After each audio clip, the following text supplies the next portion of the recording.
Hi friends, welcome back to Udaya Fashioners. இந்த circle பண்ணுறதுல இந்த ஷார்ப்னஸ் எப்படி கொண்டு வரது அப்படின்றத ஒரு வீடியோ உங்களுக்கு போடலாம். ஏன்னா பிகினராக இருக்கவங்களுக்கு இந்த ஷார்ப் கொண்டு வர்றது கொஞ்சம் ரொம்பவே கஷ்டமாக இருக்கும்.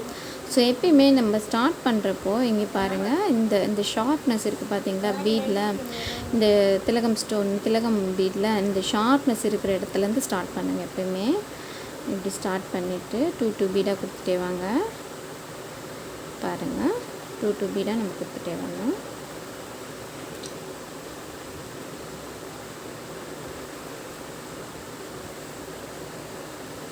எப்பயுமே சுகர் பீட் 2 பீடாக தான் கொடுக்கணும். அதுதான் அட்வைசபிள்.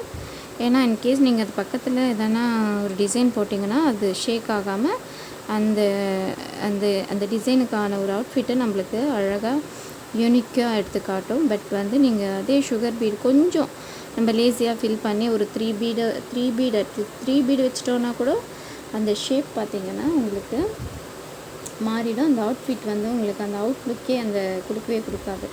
ஸோ எப்பவுமே அட்வைஸ் பார்த்திங்கன்னா அட்வைசபிளான ஒன்று எப்பவுமே சுகர் பீடு 2 பீடாக கொடுக்கறது தான். பாருங்கள், அப்போது நம்ம அது பக்கத்தில் எதனா டிசைன் போட்டோன்னா கூட அது ஷேக் ஆகவே ஆகாது. நான் ஸ்லோவாகவே நான் உங்களுக்கு ஸ்டிச் பண்ணுறேன் பாருங்கள்.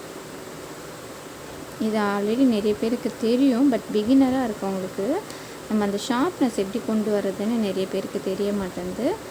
ஸோ அதை நம்ம எப்படியும் இந்த பீட் போடுறோம் அப்படியே சொல்லிடலாம் அப்படின்றதுக்காக தான். ஸோ பிகினராக இருக்கிறவங்களுக்கு இது ரொம்ப யூஸ்ஃபுல்லாக இருக்கும். ஸோ அந்த மாதிரி என்னுடைய மோட்டிவ் பார்த்திங்கன்னா, நீங்கள் எல்லா ஸ்டிச்சஸுமே நல்லா கற்றுக்கணும். ஏன்னா நம்ம இந்த ஷார்ப்னஸ் நிறைய பேர் ஒரு டிஃப்ரெண்ட்டாக போடுறாங்க. நிறைய பேருக்கு அந்த ஷார்ப்னஸ் வரவும் மாட்டேங்குது.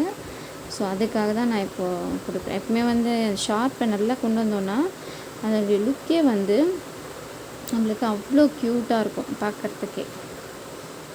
கொடுத்த பிறகு பாருங்கள் நீங்கள், அப்போ உங்களுக்கு தெரியும். ஏன்னா அந்த ஷார்ப்னஸ் நிறைய பேர் என்ன பண்ணுறீங்க, அது வேறு மாதிரி போடுற அந்த அவுட்லுக் அந்தளவுக்கு க்யூட்டாக வரமாட்டேங்குது. பாருங்கள், இப்படி வந்துட்டோன்னா இங்கே ஃபினிஷ் ஆகுது. ஆனால் நம்ம ஒரு பீடு எக்ஸ்ட்ரா 1 இல்லை 2 பீடு எக்ஸ்ட்ரா கொடுத்தோன்னா தான் அந்த ஷார்ப்னஸ் நம்மளுக்கு நல்லா வரும். பாருங்கள், இப்படி கொடுத்துட்டு ஈஸி மெத்தட் சொல்கிறேன் பாருங்கள். நம்மளுக்கு நாட் போட்ட மாதிரியும் இருக்கும், அதே மாதிரி ஷார்ப்னஸ் வந்த மாதிரியும் இருக்கும். அட் தி சேம் டைம் லுக்குமே நல்லாயிருக்கும். பாருங்கள், நம்ம பீட் லாக் மாதிரி கொடுத்துட்டோன்னா இப்படி கொண்டு வந்துட்டு இந்த மாதிரி இடத்துலலாம் பாருங்கள், இப்படி கொண்டு வந்துட்டு இப்படி கொடுத்து ஜஸ்ட் இப்படி பண்ணிவிட்டு நம்ம பீட் லாக் மாதிரி கொடுத்துட வேண்டியது. இப்போ பாருங்கள் ஃப்ரெண்ட்ஸ், நல்லா இப்படி ப்ரெஸ் பண்ணிவிட்டு இந்த த்ரெட்டை இழுத்துட்டோன்னா பீட் லாக்கும் ஆகிடும். நம்ம நாட் போட வேண்டிய அவசியம் இருக்காது. அட் த சேம் டைம் நம்மளுக்கு ஷார்ப்புமே அழகாக இருக்கும். பாருங்கள், அவுட்லுக் க்யூட்டாக இருக்கும். இதுவுமே பாருங்கள் ரொம்ப க்யூட்டாக கிடைக்கும். ஸோ ட்ரை பண்ணுங்கள் ஃப்ரெண்ட்ஸ். நான் ஃப்ரெஞ்ச் நாட்டெல்லாம் இதில் உள்ளே கொடுக்கணும். ஸோ அதுவுமே நான் உங்களுக்கு வீடியோவாக நான் அப்லோட் பண்ணுறேன். தேங்க்ஸ் ஃபார் வாட்சிங். Subscribe my channel, put your small like, and don't forget to share with your friends. Thank you all. Bye.